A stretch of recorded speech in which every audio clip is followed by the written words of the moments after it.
YNW Melly's story is one of the darkest tragedies in modern rap. Since 2019, he was facing a life sentence accused of killing two of his closest friends, and just when the case couldn't get more dramatic, his homie Bortland flipped. After years of holding firm, Bortland struck a plea deal and agreed to give a sworn statement about the murders. To Melly, it could be the nail in his coffin. What lies ahead for Melly, and will Bortland get his revenge for snitching on a friend? Stick around because Melly's story only gets darker. The beginning. Now, I know all of you want to know what happened and why it happened, and why YNW Bortland did what he did, but just so you get the full picture, we'll have to go from the start of the story. Jamel Demons, better known as YNW Melly, was born on May 1st, 1999 in Gifford, Florida, and if you haven't been to Gifford then, well, let's just say it's not the best place to be in. It's not the Florida tourists see. It's a tiny, poverty-stricken community outside Vero Beach with high crime rates, few opportunities, and neighborhoods where violence isn't shocking. It's like someone buying some bread in a regular place. Melly's life started with instability. His father wasn't in the picture, and his mother, Jamie Demons, was just 14 years old when she gave birth. Raising a child at that age is nearly impossible under the best circumstances. In Gifford, it meant Melly grew up with almost no safety net. His mother often struggled financially, bouncing between jobs and homes, doing what she could to keep food on the table. But even as a child, Melly was different. He had a natural charisma, a charm that drew people in. He loved music, singing along to Michael Jackson and Chris Brown, and by his preteen years, he was already trying to write songs of his own. His voice had a unique emotional quality that stood out even when he was just a kid experimenting with beats. At the same time, the streets pulled at him. By middle school, Melly was already running with local gangs, influenced by the environment around him. Guns weren't rare in his neighborhood. They were part of the backdrop, and Melly was curious, reckless, and desperate for an outlet. By the age of 10 or 11, he was already posting rough songs online, blending his melodic instincts with lyrics about pain and violence he saw around him. By the time he was 16, Melly's life took a dramatic turn. He was arrested for shooting at a group of students near his high school during an altercation. Nobody was killed, but it was a defining moment and the first time he realized his life would bounce between music and prison. That arrest landed him in a juvenile detention center, where he spent months reflecting, writing, and dreaming of a rap career that seemed far away. But here's what made Melly stand out. Even behind bars, he was plotting his come up. He wrote dozens of songs in detention, sharpening his style and creating the blueprint for the sound that would later make him famous. If people who knew him back then said two things about Melly: he had star power and he was unpredictable. That unpredictability made him exciting as an artist and dangerous as a person. He could charm anyone in the room, then switch moods in a heartbeat. His early life was a constant collision of two worlds: the ambition of a future rap superstar and the reality of being a kid born into poverty, gangs, and violence. Melly's talent gave him a way out, but the streets never stopped pulling him back. And when his music started catching fire, both worlds crashed together in ways no one could have imagined. When YNW Melly came home from juvenile detention, he didn't waste any time. The months he spent behind bars gave him focus, and now he had songs ready to unload. What separated him from other local rappers wasn't just skill, it was his ability to pour emotion into melodic hooks that stuck with you. His voice carried pain, but also a strange sense of sweetness, making violent lyrics sound almost hauntingly beautiful. His first major breakout came with the track Murder on My Mind. At first, it floated around SoundCloud, gaining traction in underground circles, but soon, the song exploded, partly because of its chilling lyrics. Melly sang about shooting someone in vivid detail, with verses so emotional they felt autobiographical. Fans couldn't tell if he was rapping fiction or confession, and that mystery fueled the hype. The song didn't just go viral, it became a cultural moment. By 2018, Murder on My Mind was climbing streaming charts and generating millions of views on YouTube. Melly's delivery, raw, melodic, and unsettling, was unlike anything else in rap at the time. He wasn't spitting hard bars or flexing, he was singing a murder ballad straight from the perspective of a killer. Controversy followed instantly. Parents and critics accused him of glorifying violence while fans couldn't get enough. The debates only made the song bigger. Melly leaned into it, branding himself as the troubled but gifted artist with a dangerous edge. He knew exactly how to make his pain marketable. Soon, labels started calling. Melly signed deals that gave him real money for the first time, and with that came a lifestyle he'd only dreamed about. Expensive clothes, jewelry, studios, and recognition outside of Florida. For a kid from Gifford, it was the fast track to everything he thought he wanted. And Melly wasn't a one-hit wonder. He followed Murder on My Mind with tracks like Mixed Personalities featuring Kanye West, Suicidal, and Virtual, Blue Balenciagas. His catalog showed he wasn't just another SoundCloud rapper, he had real range, mixing dark storytelling with catchy radio-ready melodies. Collaborations with big names put him firmly on the industry radar, but the fame came with baggage. The more his music blew up, the more his street ties became impossible to ignore. He branded himself and his crew as YNW, Young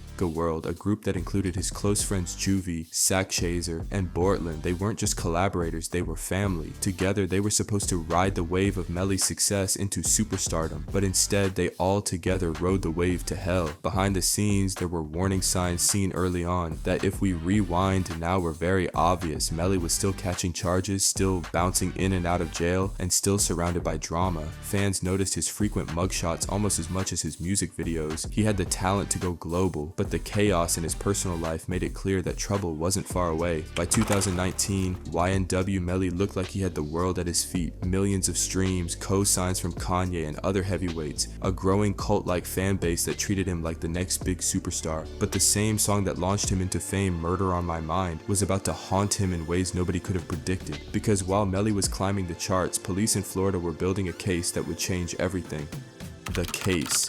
On February 13, 2019, headlines broke that sent shockwaves through the rap world. YNW Melly had been arrested and charged with 2 counts of first-degree murder. The victims? His 2 closest friends, YNW Juvie, Christopher Thomas Jr., and YNW Sakchaser, Anthony Williams. The very people Melly grew up with, rapped with, and branded as part of his YNW movement. The accusation wasn't just shocking, it was surreal. Prosecutors claimed that on October 26, 2018, Melly and YNW Bortland, Cortland Henry, were riding in a Jeep with Juvie and Sakchaser after a studio session. Somewhere along the way, Melly allegedly pulled out a gun and shot both of his friends in cold blood, but it didn't stop there. According to prosecutors, Melly and Bortland then staged the scene to look like a drive-by shooting. They drove the Jeep, now riddled with bullet holes, to the emergency room, claiming their friends had been victims of a random ambush. Juvie and Sakchaser were pronounced dead at the hospital. At first, the story seemed believable. Drive-by shootings weren't uncommon in Florida, but investigators quickly began poking holes in the narrative. Ballistics tests revealed that the bullets had been fired from inside the vehicle, not from outside. Trajectory analysis suggested the shots came from the left rear seat, exactly where Melly had been sitting. Detectives also found evidence that cell phone data placed Melly and Bortland together after the incident, contradicting parts of their story. Even worse, Melly's social media activity became part of the case. Messages pulled from his phone included cryptic posts and alleged texts that prosecutors argued showed motive and intent. One chilling detail prosecutors leaned on: Melly's hit song Murder on My Mind, though written years before the crime, became symbolic evidence in the public's eyes, painting him as a rapper who predicted his own crime. The motive? That's still murky. Prosecutors suggested there were tensions within the crew, disputes over money, power, and loyalty. Rumors swirled that Sakchaser had confronted Melly about finances, leading to resentment. Others claimed Melly wanted to cut ties with members of his circle as his fame grew. Whatever the reason, the state painted a picture of betrayal. Melly killed the very people who helped him rise. The details of the crime scene only made things worse for him. According to the arrest affidavit, evidence suggested the Jeep had been driven around after the shooting to create a believable drive-by setup. Shell casings inside the car, along with patterns of blood spatter, told investigators a different story than what Melly and Bortland had reported at the hospital. Public reaction was immediate and polarized. Fans couldn't believe it. How could Melly, the melodic, charismatic kid they championed, be capable of something so cold-blooded? Others pointed out how dark his lyrics had always been, almost as if the music was confessing long before the crime. Melly himself maintained his innocence from the start. Just before turning himself in, he posted on Instagram, "To all my fans and supporters, know I did not get locked up in Washington, but I am turning myself in today. A couple months ago, I lost my 2 brothers by violence, and now the system want to find justice, but unfortunately a lot of rumors and lies are being said. I will be turning myself in today. God bless all my fans and supporters." Despite his claims, prosecutors pushed hard. Florida is one of the strictest states in the country when it comes to violent crime, and in April 2019, the state announced they would seek the death penalty if Melly was convicted. The cheerful teenager with a viral hit was suddenly facing execution. The case against him became one of the most high-profile in rap history. Every update made headlines, every court appearance turned into viral clips. Fans dissected every detail online, turning the trial into a kind of morbid spectacle. Adding fuel to the fire, Melly's co-defendant, YNW Bortland, was accused of helping stage the crime scene and drive the victims to the hospital. Prosecutors claimed the two had worked together to cover up the murders. Bortland pleaded not guilty but was also staring down decades in prison, and we'll get back to this further into the video, but Bortland tried to save his ass by snitching on Melly when the heat got on. Meanwhile, Melly's music streams skyrocketed.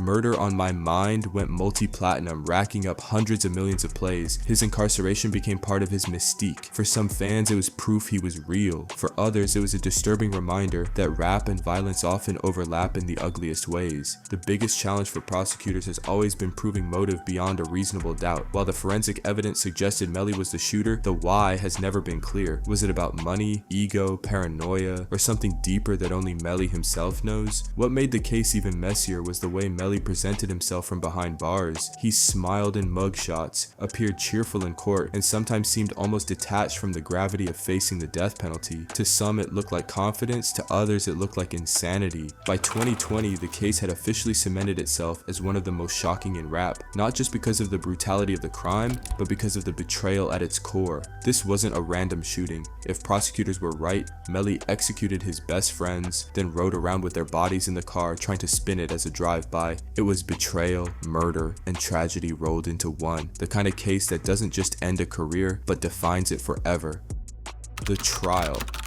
By the time YNW Melly finally stepped into a courtroom in 2023, his case had already dragged on for 4 years. Delays piled up thanks to the pandemic, discovery battles, and endless motions between defense and prosecution. Fans wondered if the trial would ever happen. When it finally did, the world tuned in like it was the O.J. Simpson case of a new generation. The courtroom atmosphere was surreal. On one side, prosecutors painted Melly as a cold-blooded killer who executed his own friends in cold blood. On the other, Melly's defense argued the state's case was shaky, based on circumstantial evidence and flawed forensic science. The prosecution leaned heavily on two pillars: ballistics and cell phone data. Experts testified that the bullet trajectories inside the Jeep didn't match the story of a drive-by. The shots came from inside the vehicle, specifically from the left rear passenger seat, the spot Melly was sitting. To make matters worse, forensic experts claimed the drive-by staging was sloppy. The angle of the bullet holes in the Jeep didn't line up with shots fired from outside. It looked staged, plain and simple. Then came the cell phone records. Prosecutors showed data that placed Melly's phone moving in ways inconsistent with his alibi. Text messages allegedly recovered included chilling lines, with one saying, "I did that. Shh." The state argued this was Melly confessing to the murders. For the jury, it was damning evidence, if they believed it.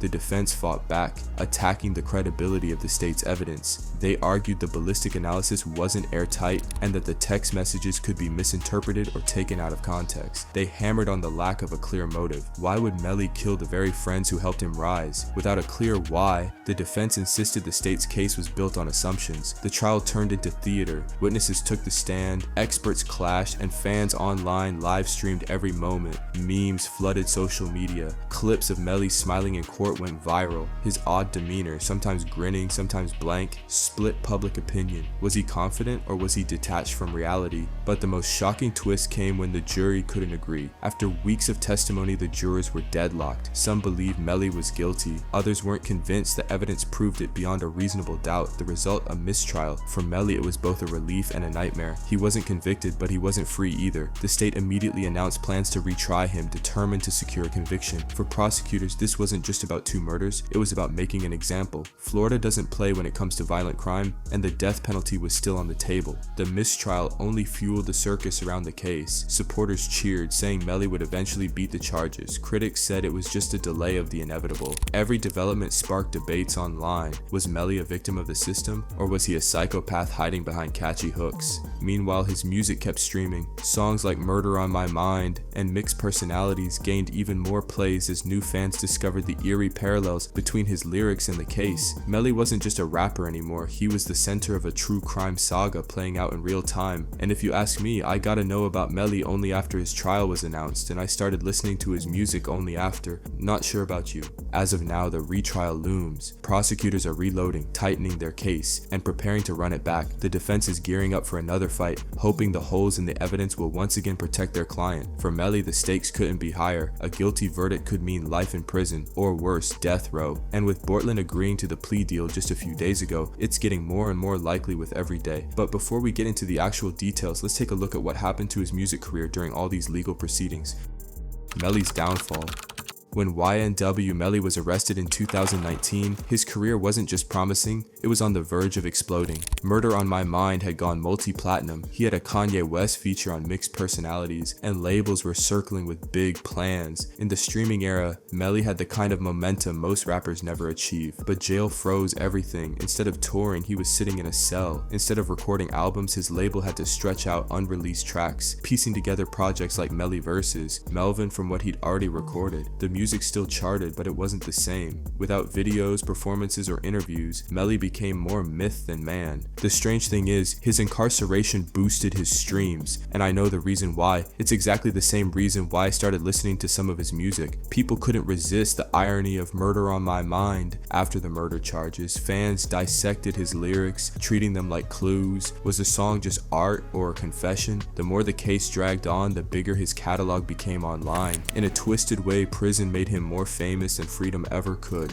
But fame doesn't pay forever. Without the ability to tour, the lifeblood of modern rap money, Melly's financial machine stalled. Merchandise, shows, appearances all gone. Whatever money he had saved was being burned through by legal fees. Fighting a death penalty case in Florida isn't cheap, and every day behind bars drained his resources further. The impact rippled through his crew too. The YNW movement was supposed to be more than Melly. It was him, Juvie, Sock Chaser, and Bortland rising together. But after Juvie and Sock Chaser's deaths, and Bortland being dragged into the same murder case, the crew collapsed. What was supposed to be a new Florida rap dynasty turned into tragedy almost overnight. The industry also took notice. Early on, some rappers supported Melly publicly, calling for free Melly and posting his music. But as the details of the case came out, especially the allegation that he murdered his best friends, the support thinned. Few artists wanted to be tied too closely to a potential double murderer. The Kanye co-sign looked more bizarre in hindsight. Even among fans, Melly's reputation split. Hardcore supporters swore he was innocent, pointing to the lack of clear motive and inconsistencies in the state's case. Others wrote him off completely, convinced the evidence pointed to guilt. The result was a bizarre cult-like following, with some fans treating Melly like a misunderstood genius, while others saw him as a cautionary tale of wasted talent. The case also reignited debates about rap lyrics being used in court. Prosecutors leaned on the eerie parallels between "Murder on My Mind" and the crime, even though the song was recorded years earlier. For critics, it was another example of the justice system criminalizing rap as art. For prosecutors, it was context. That tension made the trial bigger than Melly himself. It became a test case for how far the state could go in using music as evidence. From the very start, the stakes for YNW Melly couldn't have been higher.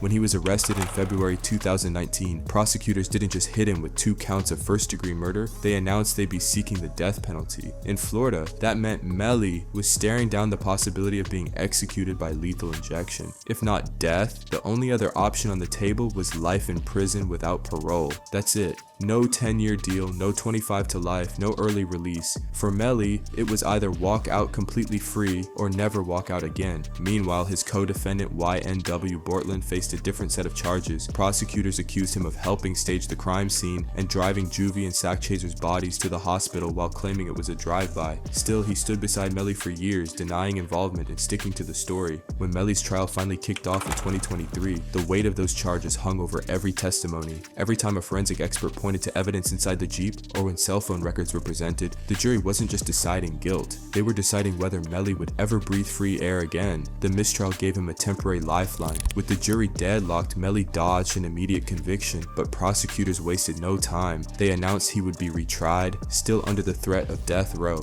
But the courtroom chaos took an even sharper turn when Melly's co-defendant, YNW Bortland, suddenly flipped. For years, Bortland had stood beside Melly, denying involvement and insisting the drive-by story was real. Then in early 2025, he cut a deal, pleading no contest to lesser charges and agreeing to give a sworn statement about the night of the murders. And just days ago, on September 7th, Bortland started talking. The internet went wild. Headlines screamed that Bortland had snitched. Fans debated whether he'd actually testify against Melly or if his statement was limited to avoiding perjury, and he actually did. The man who once rode shotgun in the Jeep, the only other survivor of that night, was now cooperating with the same prosecutors trying to put Melly on death row. For the state, it was a massive win. They literally now have the dude that was friends with the main suspect, knew all of the plan, was there in the moment of the execution, and was also there during the escape and fake story plan. They just had a map where all of the treasures were marked with coordinates at this point. For Melly, it's devastating. The jurors now are forced to hear that his own co-defendant flipped, and it's gonna shift the case completely. It turned the trial into not just Melly versus the state, but Melly versus his own circle. circle.